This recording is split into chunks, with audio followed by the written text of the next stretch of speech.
நல்ல தகப்பனே, சர்வ வல்லமையுள்ள எங்கள் ஆண்டவரே, இந்த அருமையான நேரத்திற்காக உமக்கு ஸ்தோத்திரம். உம்மை ஆராதிப்பதற்கென்று எங்களுக்கு கொடுத்திருக்கிற சந்தர்ப்பத்திற்காக உமக்கு நன்றி. தேவன் திறந்த வாசலை ஒருவரும் பூட்ட முடியாது என்று நாங்கள் அறிந்திருக்கிறோம்ப்பா. இந்த 2-3 ஆண்டு காலமாக நெருக்கடிகள் மத்தியிலே இந்த உலகம் போய்கிட்டு இருந்தாலும் உம்மை ஆராதிப்பதற்கென்று எங்களுக்கு ஒரு தருணத்தையும் ஆண்டவரே வார்த்தைகளையும் எங்களுக்கு சந்தர்ப்பங்களையும் ஏற்படுத்தி கொடுக்கிறபடினால் உமக்கு ஸ்தோத்திரம். உம்மை நோக்கி பார்க்கிறவர்களுக்கு ஆண்டவரே நீர் வழிவாசல்களை திறந்து கொடுக்கிறீரப்பா. உம்மை நோக்கி பார்த்த நாங்கள் வெட்கப்பட்டு போனதே இல்லை ஆண்டவரே. இதுவரைக்கும் நடத்தின இம்மானுவேலர் இனிமேலும் நடத்த போகிற தயவுக்காக உமக்கு ஸ்தோத்திரம். ஆண்டவரே, இப்பொழுதும் நீர் எங்களோடு கூட பேசுவீராக, இடைபெறுவீராக, உம்முடைய வசனத்தை அனுப்புவீராக. எங்கள் ஆண்டவர் இயேசுவின் நாமத்தில் பிதாவே, அல்லேலூயா. உன்னத பாட்டின் புஸ்தகம் 1ஆம் அதிகாரம் 4வது வசனம், என்னை இழுத்து கொள்ளும் உமக்கு பின்னே ஓடி வருவோம் அப்படின்னு இருக்கு. இது இந்த உன்னத பாட்டின் புஸ்தகங்கிறது மணவாட்டி சபைக்கும் மணவாளனுக்கும் நடக்கிறதான ஒரு கான்வர்சேஷன். மணவாட்டி சபையும் மணவாளனும் எப்படி, அதாவது புதிய ஏற்பாட்டு சபையை பற்றி சொல்லப்பட்டிருக்கிறது, எப்படி இருக்கிறார்கள், அவர்களுக்குள்ளே இருக்கக்கூடியதான ஐக்கியம், இது முழுக்க முழுக்க ஸ்பிரிச்சுவல். இந்த புக்கு 8 அதிகாரமும் முழுக்க முழுக்க எப்படி இருக்குது, ஸ்பிரிச்சுவலாக இருக்குது. அதனால தான் இதுக்கு பேர் உன்னத பாட்டு அப்படின்னு வச்சுருக்கிறாங்க. பொதுவாக இதை நம்ம உலக பிரகாரமாக சாதாரணமாக படிக்கக்கூடாது. படித்தா ஒன்றும் புரியாது. இது படித்தா ஒரு சாலமோனுக்கும் அவனுடைய சூலமெத்தியாளுக்கும் நடக்கிறதான ஒரு கான்வர்சேஷன் போல தான் இருக்கும். ஆனால் இது உண்மையிலே என்னன்னு கேட்டிங்கன்னு சொன்னால், தேவனுக்கும் அதாவது இயேசு கிறிஸ்துவுக்கும் மணவாட்டி சபைக்கும் உள்ளதான ஒரு கான்வர்சேஷன். இந்த கான்வர்சேஷனில் மணவாட்டி மணவாளனை பார்த்து சொல்கிற ஒரு வார்த்தை, என்னை இழுத்து கொள்ளும் உமக்கு பின்னே ஓடி வருவோம். நியாயமாக என்ன சொல்லணும், என்னை இழுத்துக்கொள்ளும் ஓடி வருவேன்னு தான் சொல்லணும். என்னை இழுத்துக்கொள்ளும் ஓடி வருவேன் அப்படின்னு தான் சொல்லணும், இல்லையா? நம்ம திருமணம் பண்ணி மனைவியை கணவன் வீட்டுக்கு கூட்டிகிட்டு வரும்போது, என்னை திருமணம் பண்ணுங்க, நாங்கள் குடும்பமாக உங்கள் வீட்டுக்கு வந்துடுவோன்னா எப்படி இருக்குது, இல்லை? என்னை திருமணம் பண்ணால் நான் வருவேன் உங்கள் வீட்டுக்கு, அதான் முறை, இல்லையா? திருமணம் பண்ணால் மனைவி வருவாங்க. திருமணம் பண்ண உடனே மனைவியோட அவங்க அப்பா, அம்மா, மாமா, மச்சான் எல்லாரும் ஒன்றமாக என்னை திருமணம் செய்யும், நாங்கள் குடும்பமாய் வந்துடுவோம் அப்படின்னா எப்படி இருக்கும்? இது அந்த மாதிரி ஒரு கான்வர்சேஷன். என்னை இழுத்துக்கொள்ளும் ஓடி வந்துடுவோம் அப்படின்னா இதுக்கு பின்னாடி வேறொரு மிக முக்கியமான விஷயம் இருக்குது. மணவாட்டி சொல்லக்கூடியதான வந்துடுவோம் என்பது தான் என்னுடைய மிக முக்கியமான ஒரு விஷயம். ஏன்னா இதை வசனத்தை படிக்கும்போது ஆண்டவர் சில காரியங்களை வேதாகமத்திலிருந்து சொல்லி கொடுத்தார். அதைத்தான் நாம் இன்றைக்கி ஒரு வேத பாடத்தை போல் பார்க்க போகிறோம். இந்த மணவாட்டி ஏன் அப்படி சொல்கிறா மணவாளனை பார்த்து, என்னை இழுத்துக்குங்க நான் வருவேன்னு சொல்லாமல் நாங்கள் வந்துடுவோம் அப்படிங்கிறா. அப்படி நாங்கள் வந்துடுவோம் அப்படின்னு சொல்கிறதுக்கு என்ன காரணம் அப்படின்னு சொல்லி கொஞ்சம் தியானித்த போது, இந்த முதல் மணவாட்டி இருக்கிறா ஏவாளை குறித்து நம்ம எல்லாருக்கும் தெரியும். ஆண்டவர் ஏவாளையும் ஆதாமையும் நம்ம எல்லாருக்கும் தெரியும், ஏதேன் தோட்டத்துக்குள்ளே கொண்டு வந்து வச்சார், நமக்கு தெரியும். இப்போது முதலாக சர்ப்பமானது யார்கிட்ட போய் பேசுகிறது, ஸ்திரீயானவளே வஞ்சிக்கப்பட்டால் நமக்கு சொல்லப்படுது, ஏவாள்கிட்ட பேசுது. இந்த ஏவாள்கிட்ட பேசின உடனே அதுக்கப்புறம் ஆதாமுக்கிட்ட சர்ப்பம் பேசினதாகவோ அல்லது ஆதாமுக்குரிய காரியங்களில் சர்ப்பம் தலையிட்டதாகவோ எதுவுமே இல்லை. சர்ப்பம் பேசினது யார்கிட்ட மட்டும்தான், ஏவாள்கிட்ட மட்டும்தான், மணவாட்டிக்கிட்ட மட்டும்தான். மணவாட்டிக்கிட்ட பேசினா அதற்கு பிறகு ஆதாமும் ஏவாளும் ஆதாமுக்குரிய எல்லாமும் முழுவதுமாக யார் வசம் வந்து விட்டது, சர்ப்பத்தின் வசம், பிசாசின் வசம் வந்து விட்டது.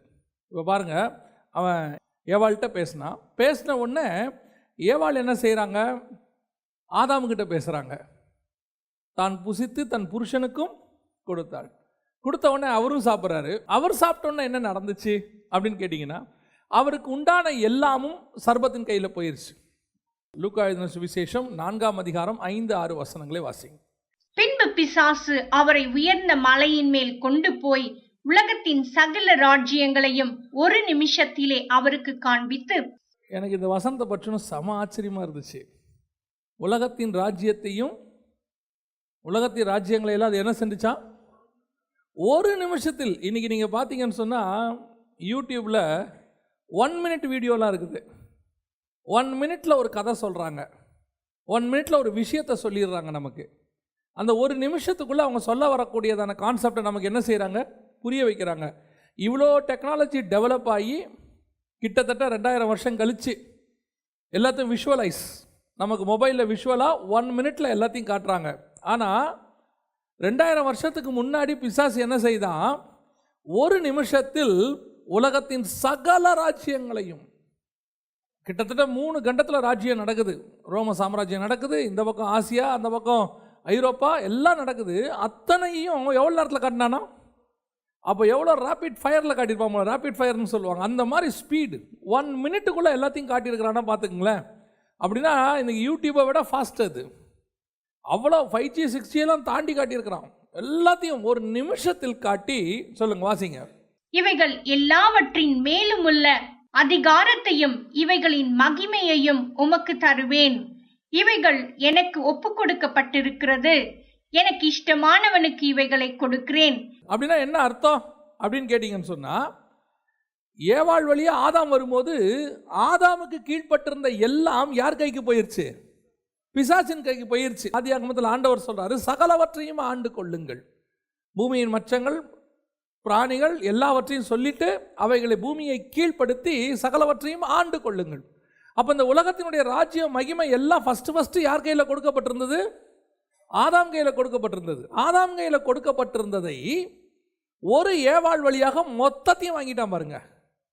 இப்போ நீங்கள் இதை ஆப்போசிட்டாக சொல்லி பாருங்க, என்னை இழுத்து கொள்ளும், நாங்கள் மொத்த பேரும் வந்துடுவோம் பின்னாடி. ஒரு ஏவாள் வழியாக மொத்தமாக யார்கிட்ட போயிருச்சு? பிசாசின் கைக்கு போயிருச்சு. அவன் சொல்கிறான் பின்னாடி, எனக்கு இஷ்டமானவர்களுக்கு நான் அதை தருகிறேன்.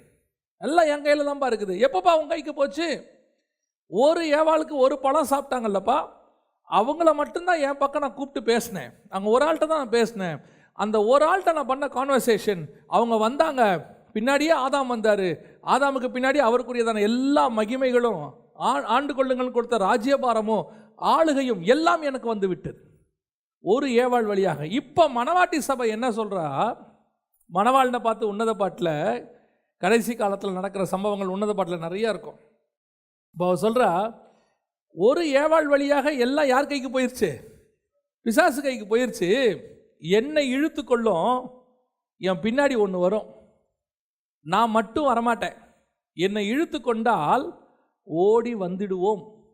அந்த ஓடி வரக்கூடியது என்ன? ஆண்டவர் இப்போ சிலுவையின் மூலமாக சிலுவையில் எல்லாவற்றையும் ஜெயித்து விட்டார். பரிகரிக்கப்படும் கடைசி சத்ரு மரணம், ஜெயிச்சிட்டார் ஆண்டவர். எல்லாம் ஓகே தான். ஆனால் மணவாட்டி சொல்கிறா, என்னை இழுத்துக்குங்க ஆண்டவரே, நான் மட்டுமா வருவேன்? நீங்கள் என்னை இழுங்க, என் பின்னாடி ஒன்று வரும், ஒன்று ஓடி வரும். இன்னைக்கு ஒவ்வொரு மணவாட்டி சபையும் ஆண்டவரை பார்த்து சொல்ல வேண்டியதான மிக முக்கியமான வார்த்தை. இப்போ நாம் எல்லாருமே சிங்குலரில் பேசிக்கிட்டு இருக்கிறோம், ஃபர்ஸ்ட் பர்சன்.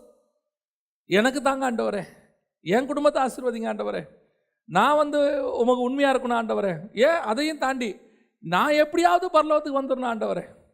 மற்றவனை பற்றி நமக்கு என்ன கிடையாது, அதெல்லாம் சுவிசேஷம்லாம் சொல்லுவோம், ஆனால் எவன் வரலைங்கிறத பற்றி எனக்கு கவலையே கிடையாது. என்னை இழுத்துக்கொள்ளும், நான் ஓடி வந்துடுவேன்.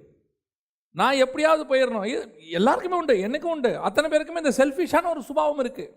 எப்படியாவது பரலோகத்துக்கு நான் போயிடணும், நான் பரலோகத்துக்குள்ளே என்ட்ராயிடணும், என் குடும்பம் போயிடணும். உண்மைதான். ஆனால் அதையும் தாண்டி மணவாட்டிக்கு இருக்க வேண்டிய சுபாவம் என்ன? என்னை இழுத்துக்கொள்ளும், நான் மட்டும் இல்லை, ஓடி வந்துடுவோம். அப்போ யார் வருவா? என்னை இழுத்து கொண்டீங்கன்னா என்னென்ன வரும் அப்படின்னு கேட்டிங்கன்னா, முதலாவது வாசிங்க, யோவான் எழுதின சுவிசேஷம் 4ஆம் அதிகாரம் 16 முதல் 19 வரை வாசிங்க. இயேசு அவளை நோக்கி, நீ போய் உன் புருஷனை இங்கே அழைத்து கொண்டு வா என்றார். அதற்கு அந்த ஸ்திரீ, எனக்கு புருஷன் இல்லை என்றாள். இயேசு அவளை நோக்கி, எனக்கு புருஷன் இல்லை என்று நீ சொன்னது சரிதான். எப்படி எனில் 5 புருஷர் உனக்கு இருந்தார்கள், இப்பொழுது உனக்கு இருக்கிறவன் உனக்கு புருஷன் அல்ல, இதை உள்ளபடி சொன்னாய் என்றார். அப்பொழுது அந்த ஸ்திரீ அவரை நோக்கி, ஆண்டவரே, நீர் தீர்க்கதரிசி என்று காண்கிறேன். சமாரியா ஸ்திரீயினுடைய சம்பவம் நம்ம எல்லாருக்கும் தெரியும்.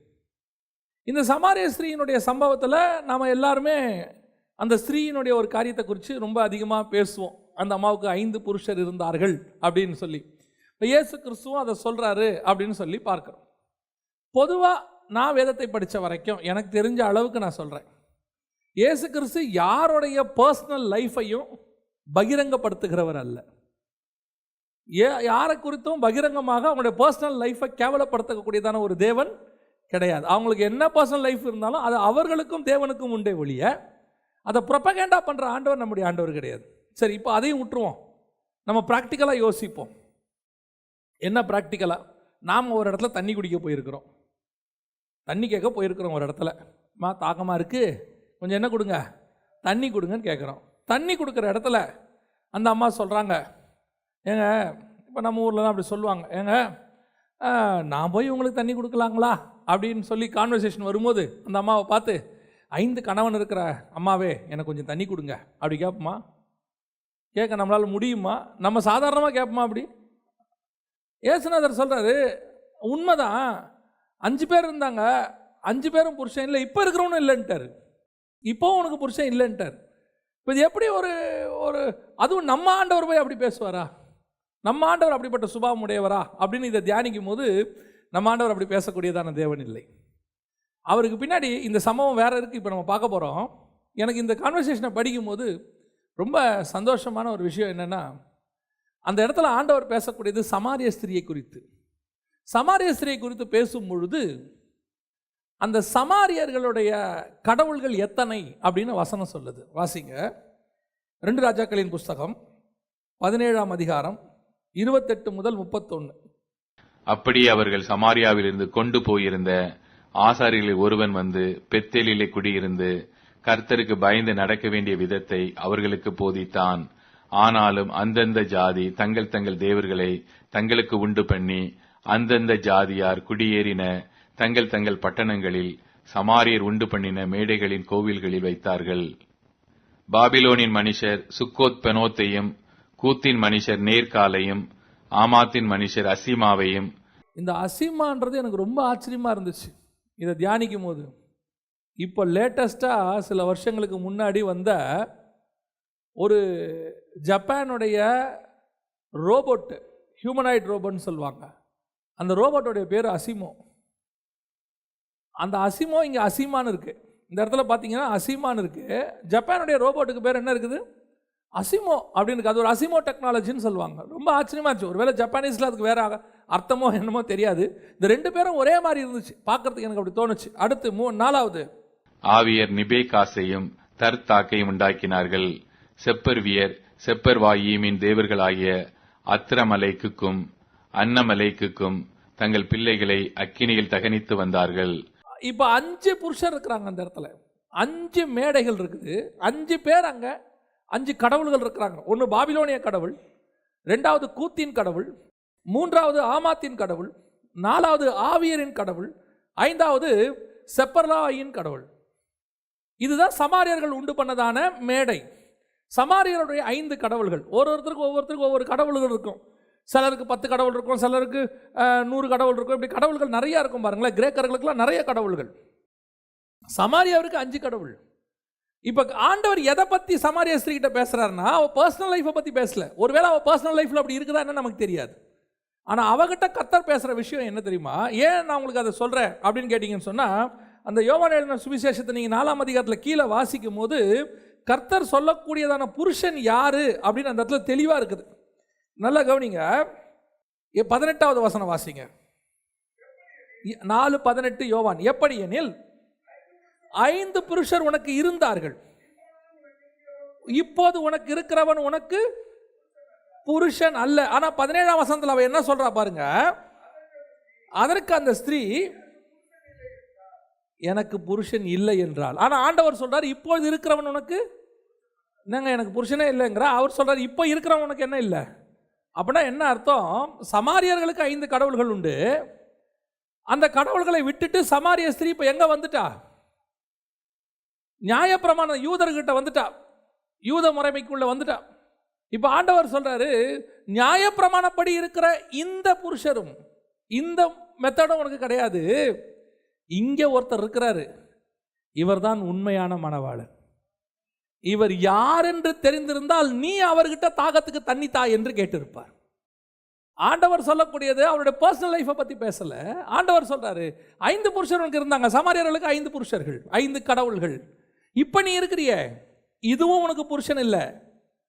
ஏன் புருஷன் மணவாட்டி மணவாள்னு அர்த்தம் அதுக்கு. ஆண்டவர் இஸ்ரவேலை பார்த்து சொல்லும்போது நீ இவ்விதமாக என்னுடையவள் ஆனாய் அப்படின்னு சொல்லி 16ஆம் அதிகாரம் எசேக்கியேலில் சொல்கிறார். அதோடைய அர்த்தம் என்ன அப்படின்னு கேட்டால் தேவன் மணவாளன், இவன் மணவாட்டி. அப்போ சமாரியர்களுக்கு மணவாளன் யாருன்னா 5 பேர் இருந்தாங்க. இப்போ இஸ்ரவேலர்களை பற்றி சொல்லும்போது நீ என்னை விட்டுட்டு எகிப்தியர்களோடு கூட அசிரியர்களோட நீ விபச்சாரம் பண்ணினாயின்னு கர்த்தர் சொல்கிறார். எதை சொல்கிறார்? ஸ்பிரிச்சுவலாக சொல்கிறார். அந்த கடவுளை தேடினன்னு சொல்கிறார். அப்போ அப்படி பண்ணால் அது அவர்களுக்கு புருஷனாக அர்த்தம், ஸ்பிரிச்சுவலி மணவாளன் அர்த்தம். 5 மணவார்கள், அந்த 5 பேரும் இல்லை. இப்போ நீ இருக்கிறிய இங்கே எங்கே இருக்கிற? யாக்கோபு கிணத்துக்கிட்ட உட்காந்துக்கிட்டு இருக்கிறிய, நியாயப்பிரமாணத்தின் முறைப்படி இருக்கிறிய, இதுவும் கிடையாது. அப்போ யாரு? இங்கே ஒருத்தர் இருக்கிறாரு, இவர் தான் மணவாளன். அதை தான் அங்கே சொல்ல வர்றாரு. அப்போ அவர் சொல்கிறாரு கீழே, இயேசு அவளை நோக்கி, எப்படி எனில் 5 புருஷர்கள் உனக்கு இருந்தார்கள், இப்போது இருக்கிறவன் உனக்கு புருஷன் அல்ல, இதை உள்ளபடி சொன்னாய் என்றார். நல்லா கவனிச்சுக்கொள்ளுங்க. இப்போ இந்த ஸ்திரீயை கர்த்தர் அழைக்கிறார். சமாரிய ஸ்திரீகிட்ட கர்த்தர் பேசுனதுக்கு ஒரு ரீசன் இருக்குது. போய் அங்கே பேசும்போது கர்த்தர் சும்மா சமாரிய ஸ்திரீகிட்ட தண்ணி குடிக்க போல, சமாரிய ஸ்திரீயை இழுத்தா என்னை இழுத்து கொள்ளும் ஒரு கூட்டம் பின்னாடி வரும். வசனம் வாசிங்க, 16வது வசனம் வாசிங்க. இயேசு அவளை நோக்கி, நீ போய் உன் புருஷனை இங்கே அழைத்து கொண்டு வா. நான் உன்னை கூப்பிட்றேன்ல, உன்னுடைய வேலை நீ என்ன தெரிஞ்சுக்கிறது மட்டும் இல்லை, நீ போய் எதை கூப்பிட்டு வரணும்? இன்னொருத்தர் இருக்கிறான் உள்ள, அவனை கூட்டிகிட்டு வரணும். என்னை இழுத்து கொள்ளும், ஓடி வந்துடுவோம். இப்போ என்ன நடந்தது வாசிங்க, 39வது வசனம் வாசிங்க. நாம் செய்த எல்லாவற்றையும் எனக்கு சொன்னார் என்று சாட்சி சொன்ன அந்த ஸ்திரீயினுடைய வார்த்தையின் நிமித்தம் அந்த ஊரில் உள்ள சமாரியரில் அநேகர் அவர் மேல் விசுவாசம் உள்ளவர்களானார்கள். என்னை இழுத்துக்கிட்டீங்கன்னா ஆண்டவரே, என் பின்னாடி ஒரு கிராமமே வரும். எதுக்கு வரும்? தேவனை அறிகிற அறிவுக்குள்ளே வரும். அப்போ கர்த்தர் ஏன் நம்மளை அழைச்சிருக்கிறாரு அப்படின்னு கேட்டிங்கன்னா, வெறும் உங்களை மட்டும் கொண்டு வந்து பரலோகத்துக்கு கூட்டு போகிறதுக்கு அல்ல, உங்கள் பின்னால் தேவனை அறியாத சமாரிய கூட்டம் ஒன்று இருக்கிறது. உங்களுக்கு பின்னால் வேறு தேவர்களை சேவிக்கிற கூட்டம் ஒன்று இருக்கிறது. உங்களுக்கு பின்னால் வேறு புருஷர்களை நாடிக்கொண்டிருக்கிற ஒரு கூட்டம் இருக்கிறது. அந்த புருஷனை அழைத்து கொண்டு வருவதற்குத்தான் கர்த்தர் உங்களை அழைச்சிருக்கிறார். அதான் அதோடைய அர்த்தம். ஸ்பிரிச்சுவல் அர்த்தம் என்ன? உங்களை இழுத்தா உங்க பின்னாடி ஒரு கூட்டம் வரும். சுவிசேஷம் அறிவிப்பது உங்கள் மேல் விழுந்த கடமையாக இருக்கிறது. சமாரிய ஸ்திரீ கிட்ட அவர் பேசுனது நெகட்டிவான பாயிண்ட் தான். ஆனால் வசனம் சொல்லுது, அவ போய் அந்த சமாரிய கிராமத்தையே கூட்டிட்டு வந்துட்டான். அதுதான் என்னை இழுத்து கொள்ளும், நாங்கள் ஓடி வந்துடுவோம். நான் மட்டும் வரமாட்டேன் ஆண்டவரே, உமக்கு பின்னால் ஒரு கூட்டத்தை அழைத்து கொண்டு வருவேன். சுவிசேஷம் அறிவித்தல் நம் மேல் விழுந்த கடமை. ஆண்டவர் உங்களை கூப்பிட்டது உங்களை மட்டும் ரட்சிக்கிறதுக்காக இல்லை, உங்கள் குடும்பத்தை மட்டும் ரட்சிக்கிறதுக்கு இல்லை, சுவிசேஷம் சொல்லுவதற்கு தான் கர்த்தர் அழைத்திருக்கிறார். இன்றைக்கி நம்ம சுவிசேஷம் சொல்கிறோமா? இன்றைக்கி சுவிசேஷம் நம்மக்கிட்ட ஒரு காலத்தில், நான் சொல்கிறது ஒரு காலம்னா ரொம்ப லாங் இல்லை, லாங்காகோ சோலாங்காகோலாம் கிடையாது. இதே ஒரு 20 வருஷத்துக்கு முன்னாடி, 25 வருஷத்துக்கு முன்னாடி நான் சொல்கிறேன். யாருமே எங்களுக்கெல்லாம் சுவிசேஷம் சொல்லுங்கன்னெலாம் போதிச்சதே கிடையாது. எனக்கு முதல் நாள் எனக்கு நான் ஆண்டவரை ஏற்றுக்கொண்டு ஒரு 2-3 நாள் தான் இருக்கும். வீட்டுக்கு தெரியாமல் தான் நான் பேப்டிசம் எடுத்தேன் முதல்ல. அதான் முதல்னா ஒரு பேப்டிசம் தான், வீட்டுக்கு தெரியாமல் தான் பேப்டிசம் எடுத்தேன். அப்படி இருக்கும்போது அதுக்குள்ளேயே என்னுடைய நண்பர்கள் பாதி பேருக்கு, எனக்கு தெரிஞ்சவங்களுக்கெல்லாம் சொல்லிட்டேன் இயேசுவை பற்றி. இதுக்கு காரணம் எனக்கு சுவிசேஷ பாரம் அதெல்லாம் கிடையாது. நான் எப்பவும் சொல்லுவேன், ரட்சிப்பில் சுவிசேஷம் ஒரு பார்ட். உங்களுடைய ரட்சிப்பில் சுவிசேஷம் ஒரு பார்ட். நீங்கள் ரட்சிக்கப்பட்டது உண்மை என்று சொன்னால், உங்களுடைய ரட்சிப்பின் அனுபவம் சரியான அனுபவம் என்று சொன்னால், உங்களால் சுவிசேஷம் சொல்லாமல் இருக்க முடியாது. ஏன்னு சொன்னால் அது அதில் ஒரு பார்ட். அது இப்போது நீங்கள் ஒரு கடைக்கு போகிறீங்க, ஒரு நல்ல விஷயத்தை பார்க்குறீங்க, ரொம்ப சீப்பாக இருக்குது, நல்ல பொருளாக இருக்குது. நீங்கள் வீட்டுக்கு வந்த உடனே உங்கள் ஆட்டோமேட்டிக்காக நீங்கள் யாருக்காவது ஃபோன் பண்ணி அக்காவுக்கோ தங்கச்சிக்கோ நண்பர்களுக்கோ, இங்கே ஒன்று போனேன் ரொம்ப சீப்பாக இருக்குது, நீ வேணால் போய் பாரு அப்படின்னு சொல்லுவோம். குறைஞ்சபட்சம் நம்ம ஃபோன் பண்ணாட்டி யாராவது ஃபோன் பண்ணுறவங்களுக்காக சொல்லுவோம், நான் இன்றைக்கி ஒரு இடத்துக்கு போனேன் ரொம்ப நல்லா இருந்தது, ஃப்ரீயாக இருந்தால் போய் பாருங்கள். மார்க்கெட்டிங்கில் கூட என்ன சொல்லுவாங்கன்னு கேட்டிங்கன்னா, இந்த 1-to-1 மார்க்கெட்டிங் தான் இருக்கிறதுலையே நம்பர் 1ன்னு சொல்லுவாங்க. இது டிஃபால்ட்டாக நம்ம ஆத்மாக்குள்ள கர்த்தர் வச்சிருக்கிற ஒரு சுபாவம். அது நம்ம ஆத்மா, இதெல்லாம் வந்து யாரும் சொல்லி கொடுத்து வந்ததில்லை, தனியாக ப்ராக்டிஸ் பண்ணுறதெல்லாம் கிடையாது. நம்ம ஆத்மாக்குள்ள டிஃபால்ட்டாக இருக்குது. என்ன இருக்குது? என் ஆத்மா ஒரு நல்ல விஷயத்தை தரிசிக்குமானால் நான் உடனடியாக என் ஆத்மா யாருக்காவது அதை சொல்லும். அது வந்து ஒரு தன்மை.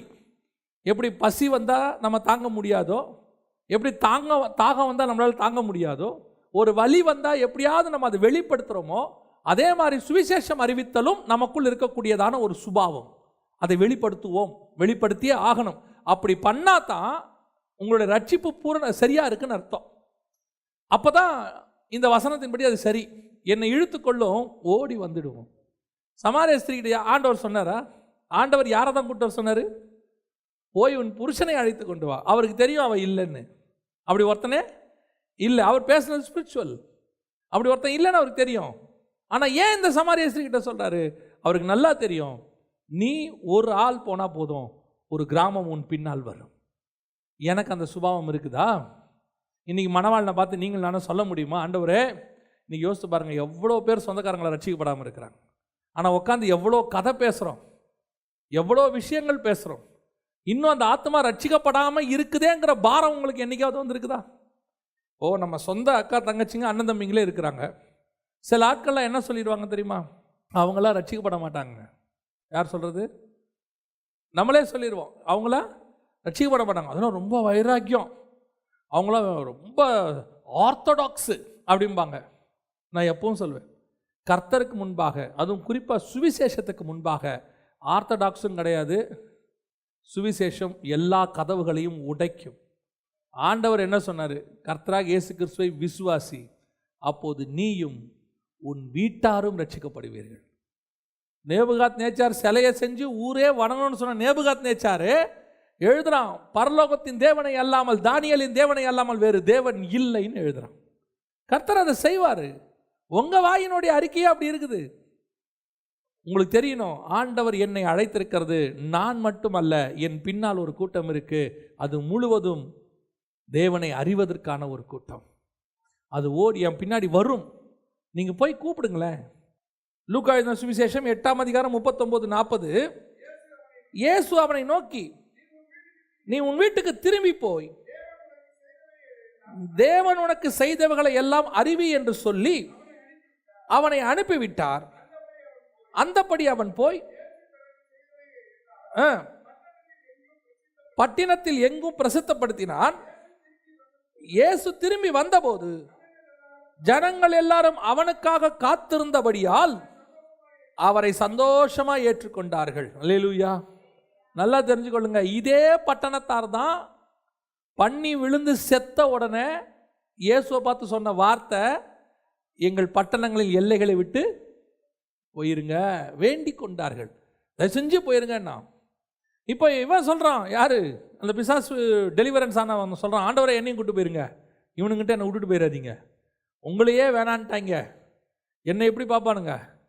ராகாப் என்னும் வேசி அப்படின்றத இன்னைய வரைக்கும் சொல்லுவான். ராகாப் வேசியா இருந்தாங்க, இப்ப இல்லை. அந்த அம்மா பாவத்தில் இருந்தது உண்மை. மத்தேயு எழுதின சுவிசேஷம் 1:5 சல்மோன் போவாசை ராகாப்பினிடத்தில் பெற்றானா, ராகாப் என்ற வேசியினிடத்தில் பெற்றானா? அப்ப பைபிள் அவளை இப்ப என்னவா பார்க்கல, அது அதோட முடிஞ்சிருச்சு, அவ்வளவுதான். அந்த வேசி அப்படின்னு இல்லை, அது முடிஞ்சிருச்சு, அவ்வளவுதான். Fast is over. ஒரு பழைய காரியம் முடிஞ்சுன்னா முடிச்சு, ஓவர், அவ்வளோதான். இப்போ அவன் பிசாஸ் பிடிச்சவன் டெலிவர் ஆகிட்டானா டெலிவரன்ஸ் முடிஞ்சிருச்சு.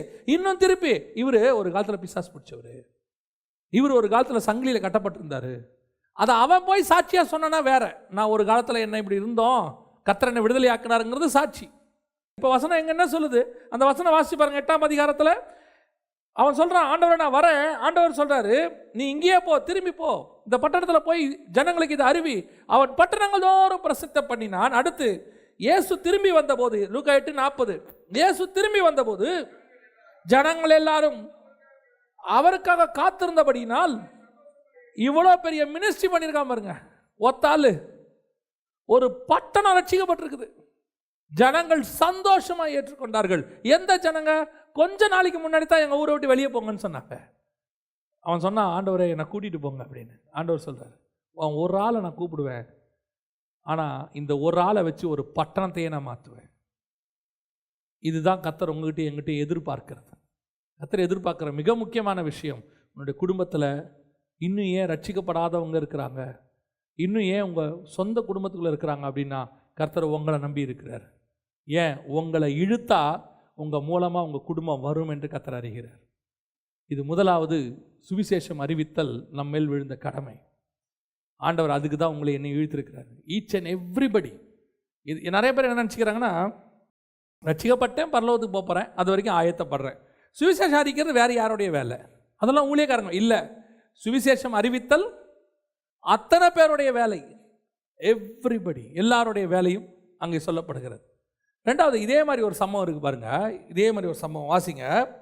அப்போஸ்தலர் நடபடிகள் 10ஆம் அதிகாரம் 3வது வசனத்தை வாசிங்க. பகலில் ஏறக்குறைய 9ஆம் மணி நேரத்திலே தேவனுடைய தூதன் தன்னிடத்தில் வரவும், கொர்நேலியுவே என்று அழைக்கவும் பிரத்யட்சமாய் தரிசனம் கண்டு. இப்போ கொர்நேலியுவுக்கு ஒரு அழைப்பு வருது. கொர்நேலியுவுக்கு ஒரு அழைப்பு வருது. கொர்நேலியுவை ஆண்டவர் கூப்பிடுறார், ஒரு தூதனை அனுப்பி கூப்பிடுறார். கொர்நேலியு யாரு? இத்தாலி பட்டணத்தை சேர்ந்த செசரியா பட்டணத்தை சார்ந்ததான ஒரு மனுஷன். அங்கே வசனம் அப்படி தான் சொல்லுது. கொர்நேலியு அங்கே இருக்கிறார். இப்போ கர்த்தர் கொர்நேலியுவை கூப்பிடுறார். கொர்நேலியுவே அப்படின்னு தூதனை அனுப்பி கூப்பிடுறார். எதுக்காக கொர்நேலியுவை கூப்பிட்டாரு? கொர்நேலியு ஒரு பக்திமான், தர்மம் செய்கிறவன், அவன் ஆண்டவருக்கு உண்மை உள்ளவன், எல்லாம் அவனை பற்றின சாட்சி அங்கே இருக்குது. 10ஆம் அதிகாரத்தில் அவனை பற்றி நல்ல சாட்சி இருக்குது. 2ஆம் வசனம், அவன் தேவபக்தி உள்ளவனும் தன் வீட்டார் அனைவரோடும் தேவனுக்கு பயந்தவனுமாய் இருந்து ஜனங்களுக்கு மிகுந்த தர்மங்களை செய்து எப்பொழுதும் தேவனை நோக்கி ஜெபம் பண்ணி கொண்டிருந்தான். எல்லாம் கரெக்ட்பா, பர்ஃபெக்ட். இவனை பற்றி குறை சொல்கிறதுக்கு ஒன்றும் இல்லை. சமாரிய ஸ்திரீ மாதிரியோ அல்லது பிசாசினால் விடுதலையான அந்த மனுஷனை மாதிரியோ எதுவும் சொல்கிறதுக்கு ஒன்றும் இல்லை. Perfect person, perfect. ஆனால் இப்போ கொர்நேலியுவுக்கு ஒரு அழைப்பு வருது. கொர்நேலியு, நீ நல்ல பிலீவர். சமாரிய ஸ்திரீ பிலீவர் கிடையாது. பிசாசினால் பிடிச்சி விடுதலையான மனுஷன் பிலீவர் கிடையாது. அவங்க அப்போ தான் பிலீவராக மாறுறாங்க. அவங்கள எதுக்கு ஆண்டவர் அங்கே இருக்க சொன்னார்னா, அவங்க மூலிமா ஒரு கூட்டத்தை கொண்டு வருவது. இவன் கர்த்தருக்கு பயந்த ஒரு மனுஷன், தேவபக்தி உள்ளவன். ஆனால் இவனுக்கு ஒரு அழைப்பு வருது, கொர்நேலியுவே அப்படின்னு கூப்பிட்றாரு. கூப்பிட்டு, நீ போய் என்ன செய்ய, பேதுருவை வர சொல்லு, அவன் உனக்கு என்ன செய்ய வேண்டும் என்று சொல்லுவான். 6வது வசனம், அவன் தோல் பதடுகிறவனாக சீமோன் என்னும் ஒரு இடத்தில் தங்கி இருக்கிறான். அவனுடைய வீடு கடற்கரை ஓரத்தில் இருக்கிறது. நீ செய்ய வேண்டியதை அவன் உனக்கு சொல்லுவான். இப்போ பேதுரு வந்தாதான் என்ன செய்யணுன்றதையே சொல்ல போறாரு. யாருக்கு? கொர்நேலியுஸ்க்கு. கொர்நேலியுவுக்கு என்ன கட்டளை? நீ போய் என்ன செய்ய, அவனை கூப்பிட்டு அனுப்பு, அவன் உனக்கு என்ன செய்யணும்னு சொல்லுவான். நான் கொர்நேலியு பண்ண வேலை என்ன தெரியுமா? பேதுரு வரப்போகிறான், 2 பேரை அமிச்சாச்சு. அவன் சொல்கிறான், 2 போர்ச்சேவர்களை அனுப்பினான். 2 பேரை தன்னிடத்தில் சேவிக்கிற போர்ச்சேவர்கள் தேவபக்தி உள்ள ஒருவனையும் அழைத்து போய் பேதுருவை கூட்டுவாங்கன்னு அமிச்சிட்டார். பேதுரு போயிட்டு வரும்போது ஆச்சரியமான விஷயம் என்னன்னா, 24வது வசனம் வாசிங்க பார்ப்போம். மறுநாளிலே செசரியா பட்டணத்தில் பிரவேசித்தார்கள்.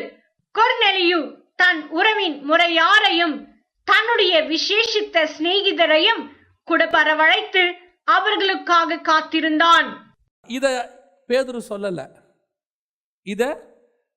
சொல்லல. இப்பதான் பேதுருவே வரப்போறது இதான். ஆனால் கொர்நேலியுனுடைய சுபாவம் என்ன? நாங்க ஸ்பிரிச்சுவல் பர்சன்ஸ், நாங்க பிலீவர்ஸ், ஆல்ரெடி தான தர்மங்கள்லாம் செஞ்சிட்டு இருக்கிறோம், தேவ பக்தி உள்ளவங்களா இருக்கிறோம், டெய்லி ஜெபம் பண்ற குரூப் ஃபேமிலி. எப்படிப்பட்ட ஃபேமிலி? Spiritual family. ஆனால் இப்போ அவன் என்ன செஞ்சிருக்கிறான்? பேதுருன்னு ஒருத்தர் வராரு, ஆண்டவர் கூப்பிட்டு அமைச்சிருக்கிறாரு, அவனிடத்திலிருந்து எனக்கு ஒரு ஆசீர்வாதம் வரப்போகுது. ஏன்னா கர்த்தர் சொல்லி அவன் வரப்போகிறான். அது எனக்கு மட்டும் இருக்கக்கூடாது, தன் உறவின் முறையையும் தன் விசேஷித்த ஸ்பெஷல் ஃப்ரெண்ட்ஸ், விஐபிஸ்ன்னு வச்சுக்கோங்க, அவன் ஃப்ரெண்ட்ஸ்லேயே விஐபிஸ், வெரி இம்பார்ட்டன்ட் பர்சன்ஸ், அவர்களை கூப்பிட்டு யாருக்காக காத்திருந்தான்? பேதுருவுக்காக காத்திருந்தான். எப்படி இருக்கு பாருங்க இந்த சுபாவம், பாருங்க. இதுதான் என்னை இழுத்துக்கொள்ளும். நீங்க வரும்போது ஒரு கூட்டம் என் வீட்டில் இருக்கும். இது கர்த்தர் நம்மகிட்ட எதிர்பார்க்கிற ஒரு சுபாவம். இப்போ இருக்க சிச்சுவேஷனில் இந்த மினிஸ்ட்ரிக்கு தான் ஆள் வேணும். ஏன்னா இப்போ நீங்கள் போய் ஓப்பனர் மினிஸ்ட்ரி நடத்த முடியாது. கேம்பெயின்ஸ் நடத்த முடியாது, பெரிய பெரிய கன்வென்ஷன்ஸ் வைக்க முடியாது. ஏன்? ட்ராக்ஸ் கொடுக்க முடியாத சிச்சுவேஷன்ஸ் இருக்குது. எல்லாம் உங்களுக்கு நல்லாவே தெரியும். இப்போ செய்ய முடிஞ்ச அற்புதமான மினிஸ்ட்ரி எதுன்னு கேட்டிங்கன்னா கொர்நேலியு மினிஸ்ட்ரி தான். ஒரு வீட்லையும் ஒரு 10 பேர் 20 பேர், நான் சொல்கிறது மேக்சிமம் 10 பேர் 20 பேர் ஒரு விசுவாசியும் தேவ பக்தி உள்ள விசுவாசியாக இருப்பீங்கன்னா கர்த்தர் ஏன் உங்களை ரட்சித்தாரு? ஏன் உங்களுக்கு ஒரு வீடு கொடுத்துருக்கிறாரு? கர்த்தர் ஏன் உங்களுக்கு இப்படி ஒரு விசாலமான பாதையை திறந்து கொடுத்துருக்கிறாரு அப்படின்னா, நீங்கள் உங்கள் குடும்பம் சந்தோஷமாக இருக்கிறதுக்கு இல்லை, நீங்கள் ஒரு கூட்டத்தை தேவன் பக்கம் திருப்புவதற்கு, நீங்கள் ஒரு கூட்டத்தை ஆயத்தப்படுத்துவதற்கு. அதுதான் ரொம்ப இம்பார்ட்டன்ட். நம்ம பாலேங்கிச்சோ ஐயாவுடைய புக்கு ஒன்று இருக்குது, வெற்றி உள்ள ஜபக்குழுக்கள் அப்படின்னு. அவருடைய சர்ச்சு வளர்ச்சி கொரியா முழுக்க மிகப்பெரிய ரிவைவல். அவர் சபை வளர்ச்சி கூட விட்டுருங்க, சபையும் வளர்ந்துச்சு, கொரியா முழுக்க ரிவைவல், எழுப்புதல். எப்படி எழுப்புதல்? ஒரு கூட்டத்திலையும் 50,000 பேர் ரட்சிக்கப்பட்டாங்க, அதெல்லாம் கிடையாது. ஒவ்வொரு ஏரியாலையும் ஒவ்வொரு விசுவாசி வீட்லேயும் கூட்டம், எல்லா விசுவாசி வீட்லேயும் கூட்டங்கள் ஆரம்பிக்கப்பட்டது. இது சும்மா சொன்னால் மட்டும் வராது. பாஸ்டர் கூப்பிட்ட உடனே நாங்கள் ஆரம்பிக்கிறோம், நாம ஒரு 10 பேர் கை தூக்குவாங்க, அதுக்கப்புறம் ஒரு 4 பேர் காணாமல் போயிடுவாங்க, அந்த மிச்சம் 6 பேரும் ஒரு 6 மாதத்தில் காணாமல் போயிடுவாங்க.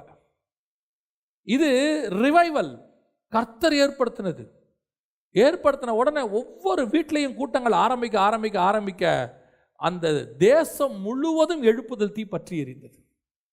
ஸோ இன்னைக்கு செய்ய முடிஞ்ச சக்ஸஸ்ஃபுல்லான மினிஸ்ட்ரி எது அப்படின்னு கேட்டிங்கன்னா கொர்நேலியுஸோட மினிஸ்ட்ரி. உங்களை ஏன் கர்த்தர் அழைச்சிருக்கிறாரு? உங்களை மட்டும் பரலோகத்துக்கு கொண்டு போவதற்கு அல்ல, உங்கள் மூலம் உங்கள் உறவின் முறையையும் விசேஷித்த நண்பர்களையும் கர்த்தர் நடத்த விரும்புகிறார். இது கர்த்தர் எதிர்பார்க்குற ஒரு மிக முக்கியமான ஒரு கூட்டம்.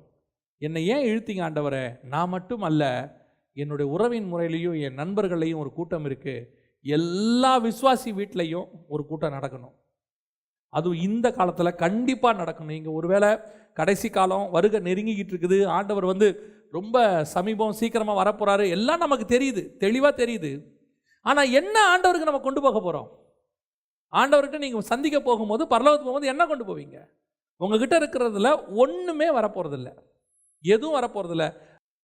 நீங்கள் அதை யூஸ் பண்ணி சுவிசேஷம் சொல்லுங்கள். குறிப்பாக வீட்டுக்கூட்டம் நடத்துங்க. ஒரு 10 பேர், உங்கள் ஏரியாவில் இருக்கிற ஒரு 10 பேர் அவங்களுக்கு சொல்ல வேண்டிய சுவிசேஷம். இங்கே பாருங்க, அவன் உள்ளே வரான், என்ன நடந்துச்சுன்னு மட்டும் பாருங்க. 10ஆம் அதிகாரம் 44. இந்த வார்த்தைகளை இப்போ ஆண்டவர் கூப்பிட்டு பேதுருவை பற்றி பேசிட்டு இருக்கிறார். பேதுரு ஏஞ்சி பிரசங்கம் பண்ண ஆரம்பிச்சிட்டார். இந்த வார்த்தைகளை பேதுரு பேசி கொண்டிருக்கையில் வசனத்தை கேட்ட யாவர் மேலும் பரிசுத்த ஆவியானவர் இறங்கினார். அவ்வளோதான், நல்லா தெரிஞ்சுக்கொள்ளுங்க. தனியாக அவர் இது நடத்தலை, அனாயிண்டிங் தனியாக ஒரு அபிஷேக கூட்டம்லாம் நடத்தவே இல்லை. அவர் பேசிக்கிட்டே இருக்கிறாரு, பரிசுத்த ஆவியின் அபிஷேகம் இறங்க தொடங்கியது. அவ்வளோதான். ஜனங்கள் பற்பல பாஷைகளை பேச தொடங்கினார்கள். அங்கே வசனம் சொல்லுது, அவர்கள் பல பாஷைகளை பேசுகிறதையும் தேவனை புகழுகிறதையும். 45வது வசனம். பேதுருவோடு கூட வந்திருந்த விருத்தசேதனமுள்ள விசுவாசிகள் கேட்டபோது, அப்போ புறஜாதியார் நடுவில் கர்த்தர் கிரியை செய்கிறாருங்கிறது, மிகப்பெரிய அளவில் பரிசுத்த ஆவி ஊற்றப்படுகிறார் என்பதை அப்பதான் பார்க்குறாங்க யூதர்கள். தேவன் புறஜாதியார் மத்தியில் கிரியை செய்கிறாரியா, பரிசுத்த ஆவி ஊற்றப்படுது, இதெல்லாம் பார்க்குறாங்க. இவ்வளோ பெரியதான ரிவைவலுக்கு யார் காரணம்? ஒரு மனுஷன் வீட்டை திறந்து கொடுத்தது, கொர்நேலியுடைய மினிஸ்ட்ரி.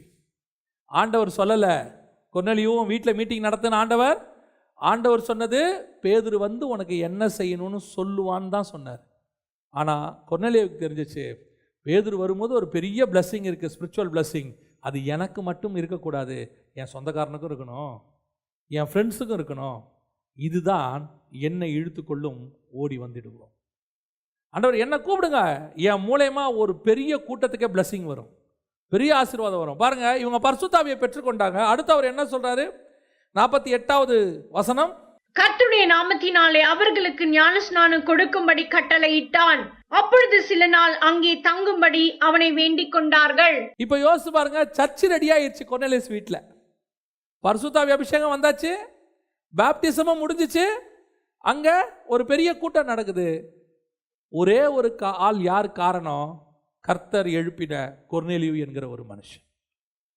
அவனுக்கு டிஃபால்ட்டா தோணுது, வரப்போறது ஒரு பெரிய பிளஸ்ஸிங்யா, அதை நான் மட்டுமல்ல, என் சொந்தக்காரர்களும் பெறணும், என் நண்பர்கள் பெறணும். இந்த தாட் உங்களுக்கு எனக்கும் வரணும்.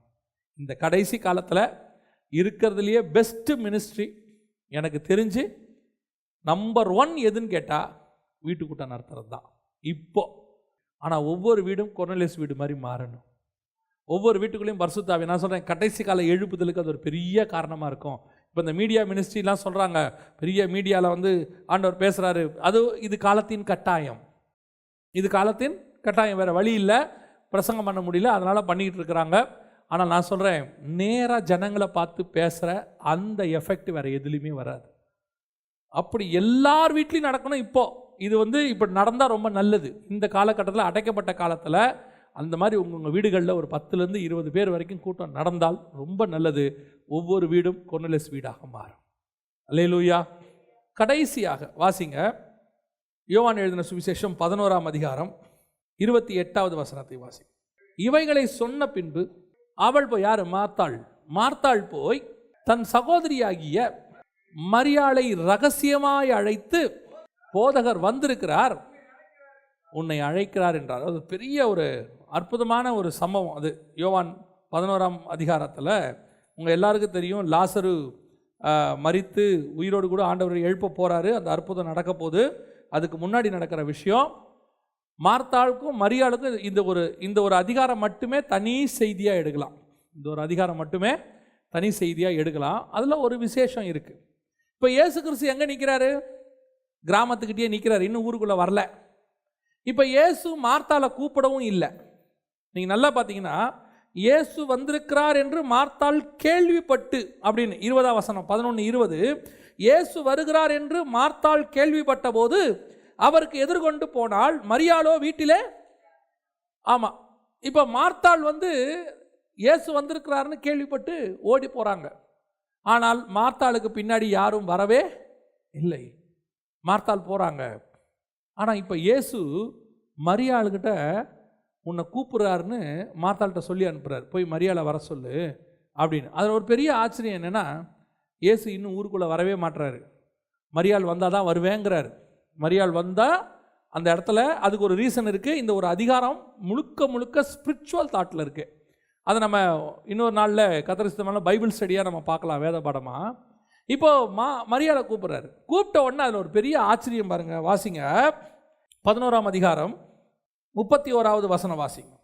அப்பொழுது வீட்டிலே அவளுடனே கூட இருந்து அவளுக்கு ஆறுதல் சொல்லிக் கொண்டிருந்த யூதர்கள் மரியாள் சீக்கிரமாய் எழுந்து போகிறதை கண்டு, அவள் கல்லறையின் இடத்தில் அழுகிறதற்கு போகிறாள் என்று சொல்லி அவளுக்கு பின்னே போனார்கள். நல்ல கவனிங்க. இப்போ ஆண்டவர் யாரை கூப்பிட்டுருக்கிறாரு? மரியாளை கூப்பிட்டுருக்காரு. மரியாள் கூப்பிட்ட உடனே அந்த அம்மா உடனே எந்திரிச்சு போயிட்டாங்க. ஆண்டவர் கூப்பிட்றாரு, உடனே ஓடுறாங்க. ஆனால் இந்த அம்மா கூட ஒரு கூட்டம் உட்காந்துருக்குது. இந்த கூட்டம் எதுக்காக வந்த கூட்டம்? இவளுக்கு ஆறுதல் சொல்ல வந்த கூட்டம். இப்போ இந்த கூட்டம் என்ன நினைக்குது? மரியாள் கல்லறையில் போய் அழ போகிறாங்க, ஐயோ பாவம், ஆறுதல் சொல்லலான்னு பின்னாடியே ஓடி வரான். ஆனால் மரியாள் எங்கே போகிறாங்க? கல்லறைக்கு போகிறாங்களா? இல்லை. அப்போ இவங்க ஃபாலோ பண்ணுறது ராங்காக ஃபாலோ பண்ணுறாங்க. நான் சொல்கிறது புரியுதா? மரியாள் கல்லறைக்கு போகல. இவங்களுடைய எதிர்பார்ப்பு அது கல்லறைக்கு போகிறான்னு. ஆனால் மரியாள் எங்கே போகல?